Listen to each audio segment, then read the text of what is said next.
Prime minister Imran Khan صاحب اس وقت social media سے تعلق رکھنے والے افراد سے گفتگو کر رہے ہیں کہ کئی چیزوں کو جن کو تم اپنے لیے اچھا سمجھتے ہو وہ بری ہیں اور جن کو بری سمجھتے ہو وہ اچھی ہیں.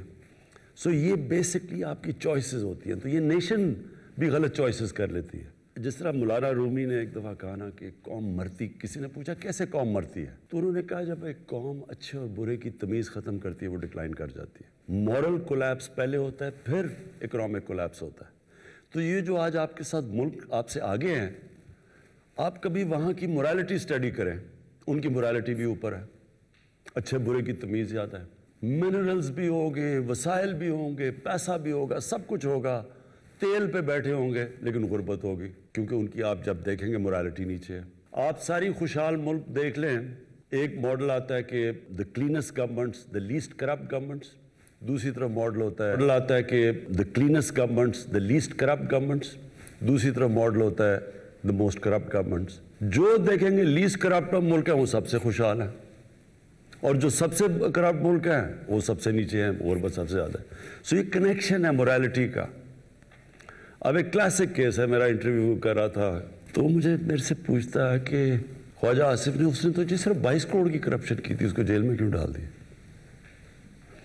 اب یہ ریفلیکٹ کرتا ہے کہ جب ایک قوم کی مورالٹی ڈکلائن کر جاتی ہے. جو میڈیا ہے وہ پروٹیکٹ کرتا ہے. میڈیا کا سب سے بڑا کام کیا ہوتا ہے, اس کو واچ ٹاک کہتے ہیں میڈیا کو. وہ ایک ملک کی مورل سٹینڈرڈز, ایک ملک کی رول آف لا, وہ سب چیز کو ڈیفینڈ کرتا ہے. یا میڈیا وہ میرے سے پوچھ رہے کہ جی صرف 22 کروڑ کی کرپشن عام آدمی نے نہیں کی. ملک کا ڈیفنس منسٹر اور فورن منسٹر ایک جھوٹ بول رہا تھا, دبئی کی کمپنی کی ملازمت کر رہا ہے. اس پہ کانٹریکٹ میں تھا کہ 6 دن ہفتے میں اس نے 8 گھنٹے کام کرنا تھا, اور اس کو 22 کروڑ ملا 5 سال میں. تو ایک ملک کا کسی کو یہ شاکنگ کی چیز نہیں لگی کہ ملک کا آپ کا فورن منسٹر اور ڈیفنس منسٹر ایک دوسرے ملک کی کمپنی کی ملازمت کر رہا ہے. دوسرا انٹیریئر منسٹر جو تھا, پھر پرائم منسٹر دبئی کی کمپنی کی ملازمت کر رہا ہے, ملک کا پرائم منسٹر. یہ جب شوق نہیں ہوتا تو اس کا مطلب یہ ہوتا ہے کہ ہماری جو مورل سٹینڈرڈز ہیں وہ نیچے چلے گئی ہیں, اور یہی وجہ ہے کہ آج پاکستان ایک مقروض ملک ہے. سو آپ نے سب سے پہلے چیز یہ یاد رکھنا کہ یہ جو میں بار بار ان کو کہتا ہوں کہ میں NRO نہیں دوں گا, یہ کیا اس کا مطلب کیا ہے. میری تو زندگی بڑی آسان ہو جائے میں ان کو NRO دے دوں. انہوں نے ایک دوسرے کو NRO ہی دیا تھا نا, تو انہوں نے جب 10 سال میں ملک کے قرض 4 گنا زیادہ بڑھے تھے تو کسی کو تو نہیں پوچھ رہا تھا کہ یہی نیب تھی جو آج کہہ رہے قانون بدلو. نیب بھی ان کو نہیں تنگ کر رہی تھی کیونکہ اب مل ملا کے چوری کر رہے تھے. تو آج اگر یہ کر دیں تو ایشو تو ختم ہو جاتا ہے, میرے تو بڑے آرام سے زندگی گزر سکتی ہے. لیکن پاکستان کی تباہی ہے. جنرل مشرف نے ان دونوں لوگوں کو NRO دیا, میں نے دونوں دفعہ اپوز کیا اس کو. اس نے جب ان کو NRO دیا اپنے آپ کو بچانے کے لیے, اس کو بھی یہی ڈر لگ گیا کہ میری کرسی نہ چلی جائے. اس کا جو ڈیمیج ہوا ہے پاکستان کو, وہ نتیجہ آج یہ ہے کہ ہم مر کے جو سارا ٹیکس اکٹھا کرتے ہیں, آدھا وہ ٹیکس چلا جاتا ہے ان کے لیے ہوئے قرضوں کی قسطوں کے اوپر. سو ملک کیسے چل سکتا ہے؟ پھر کہتے ہیں جی سڑک نہیں ٹھیک, یہ نہیں ٹھیک, وہ نہیں سی, اسکول نہیں, ٹیکس کلچر بھی نہیں, کیونکہ ساری لیڈرشپ ٹیکس چوری کرتی تھی.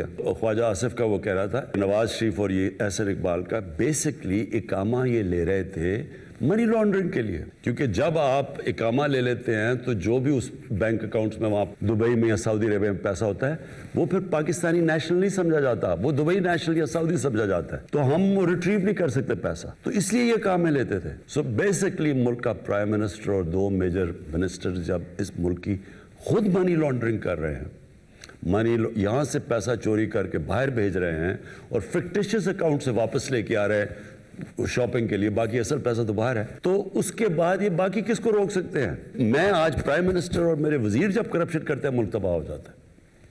جو ڈیولپنگ ورلڈ ہے اس ساری ڈیولپنگ ورلڈ میں آپ ایک کسی کی بھی ڈیپتھ پہ چلے جائیں, ان سارے ملکوں کے پرائم منسٹر اور ان کے وزیر چوری کر کے ان سب کے بڑے بڑے محلات ہیں انگلینڈ کے اندر اور نیو یارک میں اور یہ دبئی میں, یہ سارے وہ لوگ ہیں جو کہ اپنے ملک کے جن کا کام ہے rule of law uphold کرنا, وہی کرپشن پہ لگے ہوئے ہیں, ٹیکس کی چوری بھی لگے ہوئے ہیں, پیسے بھی لگے ہوئے ہیں. سو یہ ایکچولی ملک کا یہ چل رہا ہے اس وقت. یہ بہت ڈیفائننگ مومنٹ ہے آج پاکستان کا. ساری گیم یہ چل رہی ہے کہ کیا ہم گھٹنے ٹیکتے ہیں ان سارے مافیا کے سامنے, یا ہم سٹینڈ لے لیتے ہیں, اور یا یہ تھریٹن کریں گے, بلیک میل کریں گے, ملک کو گرا دیں گے. So basically in not shell یہ گیم ہے. جو بھی چیز ہوتی ہے, الیکشن رگڈ ہے, ہم الیکشن نہیں مانتے, کوئی ثبوت نہیں دیا. آج ٹرمپ کہہ رہا ہے کہ میں نہیں مانتا, ان کا میڈیا کہتا ہے کہ but he has not given any proofs. وہ مانتے ہی نہیں ہے. جب آپ کہہ میں الیکشن نہیں مارتا, ہم نے جب کہا تھا کہ ہم الیکشن 2013 میں, ہم پہلے سارے فورمز پہ گئے, الیکشن کمیشن میں, ٹرائیبیونلز میں, سپریم کورٹ میں, پارلیمنٹ میں. پھر ہم نے پوری ایویڈنس جمع کی. جو 4 حلقے ہم نے کہا تھا کہ ایز اے سیمپل وہ کریں, تو ان کے اوپر پوری ایویڈنس لے کے آئے. اور پھر وہ جب عدالت میں گئے, 4 حلقوں میں دھاندلی ثابت ہوئی. انہوں نے ابھی تک ایک چیز نہیں ہمیں بتائی کہ جی کوئی ایویڈنس ہے کرپشن کی. سو پہلے وہ بھی بلیک میل کی طریقہ تھا. ان کو بھی پتا الیکشن ٹھیک ہوا. پھر انہوں نے کووڈ کے اوپر پوری کوشش کی. پہلے انہوں نے کہا لاک ڈاؤن کر دو, جس طرح ہندوستان کی مثال دے رہے تھے کہ اس طرح کا لاک ڈاؤن کر دو. پتا تھا کہ لاک ڈاؤن ہوتا تو یہاں لوگوں نے بھوکے مر جانا تھا. جب نہیں کیا تو ساروں نے تنقید کی, اسمبلی میں بولتے رہے. جب سیکنڈ ویو آیا اور ہم ان کو کہہ رہے ہیں کہ اس وقت نہ اپنے جلد سے جلوس کرو, انہوں نے جلد سے جلوس شروع کر دیا. فیٹف کے اندر ان کی وجہ سے ہم گرے لسٹ میں تھے. ہم نے تو انہیرٹ کیا. اب ان کو پتا تھا کہ اگر فیٹف کی ہم بلیک لسٹ میں چلے جاتے ہیں, ملک پہ سینکشنز لگ جاتی ہیں. تو انہوں نے اس کے اوپر بلیک میل کیا. فیٹف کا نیب کی آرڈیننس کو چینج کرنے میں کیا کنیکشن تھا؟ تو فیٹف کو انہوں نے استعمال کیا این آر او لینے کے لیے.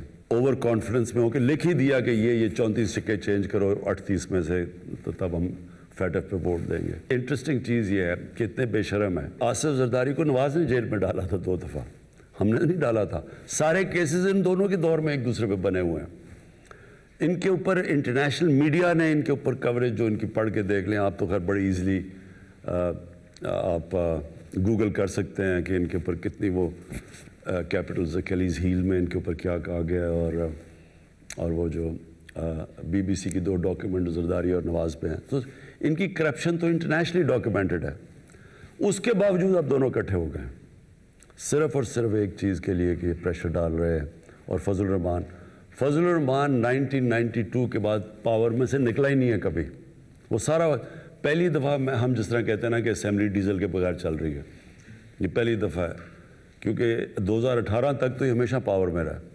تو یہ سارے جمع ہوئے ہیں obviously for one thing, اور اس کے لیے آپ کا بہت بڑا رول ہے, کیونکہ یہ ڈیفائننگ مومنٹ ہے پاکستان میں. انشاءاللہ یہ جو ہم اور پبلک یہ انڈر اسٹیمیٹ کرتے ہیں پبلک کو. انہوں نے سمجھا بڑی پبلک نکلائے گی, ان کے ساتھ بڑی دنیا نکلائے گی. تو دنیا تو نکلتی ہے حکمرانوں کی کرپشن کے خلاف. ساری عرب سپرنگ جو ہوئی تھی, پلیز یہ یاد رکھیں 10 سال پہلے, وہ ان ریپرزینٹیو گورنمنٹس کی کرپشن کے اوپر لوگ نکلے تھے. Thank you for having this session with us. It's a real pleasure to be here with such a group of people to have an interactive and informal session. You mentioned a number of challenges that Pakistan is facing. One of the challenges that Pakistan has been facing for many years has been unrest in Balochistan. Recently, there was the killing of the Hazara Shia, which has happened several times before. I think that it would be very interesting to hear you speak about the historical roots of the issue in Balochistan and what the government can do to improve the lives of Balochis in the future, and also to change the perception of Balochistan both nationally and internationally, because there are many different narratives about Balochistan, both in Pakistan and outside of Pakistan. And it's a very complex issue.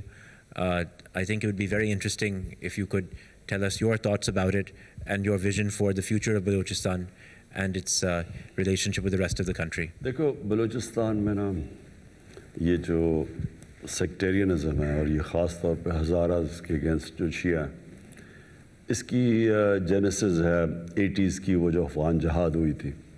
Afghan جہاد کے اندر unfortunately یہ جو militant sectarianism ہے یہ شروع ہوئی تھی. اس سے پہلے سیکٹیرینزم تھی لیکن ملیٹنٹ نہیں تھی. تو یہ بڑا انفارچونیٹ ہے کہ وہ گروپس بن گئے 89 کے بعد جب وہ امریکنز گئے یہاں سے افغانستان سے، یعنی یہ جو ختم کر کے سوویٹس نکل گئے، تو وہ انفارچونیٹلی وہ جو ملیٹنٹ گروپس تھے وہ رہ گئے، اور یہ انہوں نے بڑا نقصان پہنچایا پاکستان کو. آئی مین ناٹ جسٹ دیر، ساری جگہ، لیکن یہ پرٹیکولرلی یہ جو ہزارہ کمیونٹی کو انہوں نے ٹارگٹ کیا، شیعہ کمیونٹی کو. جو اب ہوا ہے، یہ جو آئیسس نے کلیم کیا ہے، ہم سب کا یہ اوپینین ہے ہماری سیکیورٹی ایجنسیز کا، کہ اب اس کو آئیسس کو بیک کر رہا ہے ہندوستان. ہندوستان کا سٹیٹڈ ایم ہے، یہ جو نریندر مودی کی حکومت ہے، پاکستان میں انتشار پھیلانا. میں نے اپنی کیبنٹ کو آج سے لاسٹ مارچ میں نے ان سب کو بتا دیا تھا کہ ہمیں پوری انٹیلیجنس بریفنگ ہو گئی تھی کہ یہ سیکٹیرینزم انفلیم کرنا چاہتے ہیں پاکستان میں، اور یہ انہوں نے شروع کرنا تھا شیعہ اور سنی کے علماء کو قتل کرنے کا تاکہ یہ انفلیم ہو. تو اس کے بعد ہم نے پکڑے بھی لوگ یہاں ان کے ادھر اسلام آباد میں بھی ایکشن کرنے لگے تھے. اینڈ فل مارکس کہ ہماری جو ISI ہے، ہماری جو ایجنسیز ہیں وہ ورلڈ کلاس ہیں. انہوں نے بہت، کیونکہ ہمیں پہلے سے پتہ چل گیا تھا تو ہم بڑے پری ایمپٹ کیا، لیکن انفارچونیٹلی بڑا مشکل تھا. یہ انہوں نے ٹارگٹ کیا، ریموٹ ایریاز ہیں، اسپاس پاپولیشن ہے، وہاں ایریاز کو کور کرنا مشکل ہے، تو انہوں نے یہ ٹارگٹ کیا بڑا سلیکٹ کر کے، اور اس کے معاف کر گئی ہے آئیسس کے ساتھ. جو یہ سیکٹیرین ٹائپ گروپس تھے، یہ اس کے ساتھ معاف کر چکے ہیں آئیسس کے ساتھ. ایک چیز سمجھ آئے، بلوچستان میں ہماری فیڈرل گورنمنٹس نے توجہ نہیں دی. توجہ اس لیے نہیں دی کہ بلوچستان کا جو ٹوٹل ووٹ بینک ہے وہ ایک فیصل آباد ڈویژن جتنا ہے. تو جو یہاں گورنمنٹس آتی تھیں وہ اگر سینٹرل پنجاب جیت جائیں، ووٹس باقی KP سے مل جائیں، تو وہ گورنمنٹ فارم کر لیتی تھی. تو اس لیے ایگزیکٹلی کہ جو پیپلز پارٹی نے کراچی کے اوپر توجہ نہیں دی، کیونکہ وہ انٹیریئر سے ووٹ لے کے آتے ہیں، تو اس لیے وہ کراچی کی پرواہ نہیں کرتے اور کراچی نگلیکٹ ہو گیا. تو یہ بلوچستان کا سنڈروم تھا. اس کا دوسرا پرابلم یہ ہے کہ بلوچستان کے اندر جو ان کا جو سرداری سسٹم ہے وہ بھی وہ ایک ایسا سسٹم بنا ہوا ہے کہ جب جو بھی پھر فیڈرل گورنمنٹ بنتی تھی، یہ پھر سردار اس کے ساتھ الائنس کر لیتے تھے. اب سردار جو الائنس کر لیتے تھے، ہوتا یہ تھا کہ جو ڈیولپمنٹ فنڈز وہاں کے لیے دیے جاتے تھے وہ ان کے ذریعے خرچ کیے جاتے تھے، وہ نیچے تک پہنچتے ہی نہیں تھے. تو اس لیے وہاں لوگ غریب ہیں، اور سردار جو over a period of time وہ بہت پاورفل بن چکے ہیں. سو وہ سسٹم جو ہے وہ اس کی وجہ سے، اور بڑا ایریا بھی ہے، اور فیڈرل گورنمنٹ کی توجہ بھی نہیں رہی، اور ان کے جو اپنے پولیٹیکل جو پاورفل ان کے جو سردار تھے، انہوں نے بھی کبھی لوکل گورنمنٹ سسٹم نہیں ڈیولپ کیا. اس کی وجہ سے وہاں بڑا غربت ہے نیچے. سو اس کے ملٹیپل طریقے ہیں. ہم اب پہلی گورنمنٹ ہے جو پورا زور لگا رہے ہیں سوشو اکنامک ڈیولپمنٹ پہ بلوچستان پہ. ساؤتھ بلوچستان میں پہلی دفعہ بڑا پیکج دیا ہے، بٹ وہ ایریا بڑا ہے، اس کے لیے فنڈز بہت چاہیے ہیں، اور ہمارے پاس اس وقت اتنے فنڈز نہیں. اور اب بڑا اچھا چیف منسٹر آئے جو جام کمال ہے. سو ہم کوشش کر رہے ہیں کہ یہ جو پرانے ایک لیگیسی بنی ہوئی تھی اس کو ختم کریں. میرا نام جاوید اقبال ہے جی. میں ایک پریکٹسنگ سرجن ہوں. میں نے پاکستان سے بھی فیلوشپ کی، باہر سے بھی. میں قائد اعظم میڈیکل کالج بہاولپور سے ریٹائر ہوا ہوں ایز پرنسپل. تو میرا تو میڈیا سے اتنا ڈائریکٹ تعلق نہیں تھا، لیکن ریٹائرمنٹ کے بعد جب میں نے اپنا ایکسپیرینس شیئر کرنا شروع کیا related to training, teaching, grooming of people and parenting, تو مجھے نہیں اندازہ تھا کہ میڈیا کی اتنی پاور ہوتی ہے کہ ایک سرجن جو ہے اس کا چینل اتنا ہو جائے کہ وہ ملین تک پہنچ جائے اور لوگ اس کو رسپونڈ کرنا شروع کر دیں. شاید اسی لیے میں یہاں ہوں. تو اس لیے مجھے بڑی خوشی ہو رہی ہے. اور آپ کے جو ویژن میں سے ایک ویژن میرے لیے بہت انسپریشنل ہے، وہ ہے کہ آپ نے کہا تھا کہ میں ایک قوم بناؤں گا. میرا یہ خیال ہے کہ جب آپ کو گورنمنٹ ملی تو اتنے چیلنجز تھے اکنامک سارے، کہ فارملی وہ قوم بنانے والا جو کام تھا وہ اب کرنے کا ٹائم آ گیا ہے. میرے پاس ایک چھوٹا سا فریم ورک ہے جس سے بغیر پیسے خرچ کیے ہوئے ہم شارٹ ٹرم اور لانگ ٹرم آپ کے اس ویژن کو امپلیمنٹ کر سکتے ہیں. شارٹ ٹرم میں یہ ہے کہ سر ہماری جو سڑکوں پر لوگوں کو پتہ نہیں ہے کہ تھوکنا کیسے ہے، لوگوں کو پتہ نہیں ہے کہ لائن بنانی ہے، لوگوں کو پتہ نہیں ہے جو چھوٹے چھوٹے سوشل جو ایک لٹریسی ہوتی ہے، اس کے لیے 3 ایریاز ہیں. ایک ہماری سول ایڈمنسٹریشن، ایک ہمارا اسکول، ایک ہماری مسجد. ہم نے اس کی پاور کو بغیر پیسے سے یوز کر سکتے ہیں. فار ایگزامپل جس طرح آپ نے ہمیں بلایا ہے، آپ پورے پنجاب کے کمشنرز کو بلائیے اور بلا کے کسی ایکسپرٹ سے 2 صفحے کا ایک سوشل کیریکولم ڈیزائن کر لیجیے. جو ایکسپرٹ بنائیں گے تو اس کو ٹیکنیکل لرننگ آبجیکٹیوز کے حساب سے بنائیں گے. ان کمشنرز کو کہا جائے کہ آپ کی کمشنری میں جتنے لوگ موجود ہیں